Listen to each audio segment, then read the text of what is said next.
Hi எவ்வளோ மக்களே, Vijay TV புகழ் வந்து ஒரு நல்லது பண்ணியிருக்காரு மக்களே. என்ன நல்லது பண்ணியிருக்காரு அப்படின்னா, விஜயகாந்த் சாருடைய நினைவிடத்தில் போய் புகழ் வந்து நேரடியாக அஞ்சலி செலுத்தியிருக்காப்புல.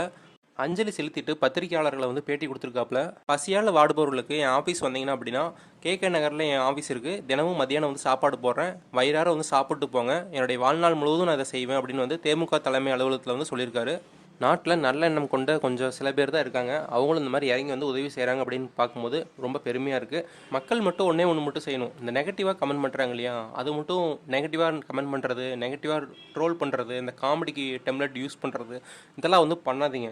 ஏன் வந்து அப்படின்னா, நல்லது செய்ய வரவங்க கூட இவங்களுக்கு எதுக்கிட்ட நம்ம பண்ணணும் அப்படின்ட்டு கிளம்பிடுவாங்க. இப்படி ட்ரோல் பண்ணி தான் ஒரு நல்ல மனிதனை வந்து நம்ம இழந்துட்டோம். நல்ல மனிதனோட அடையாளமே தெரியாத மாதிரி போயிடுச்சு. இருக்கும்போது யாருக்கும் வந்து தெரியறதில்ல. இழந்ததுக்கு அப்புறம் தான் இவங்க அப்படி அவங்க இப்படி அப்படின்னு சொல்கிறாங்க.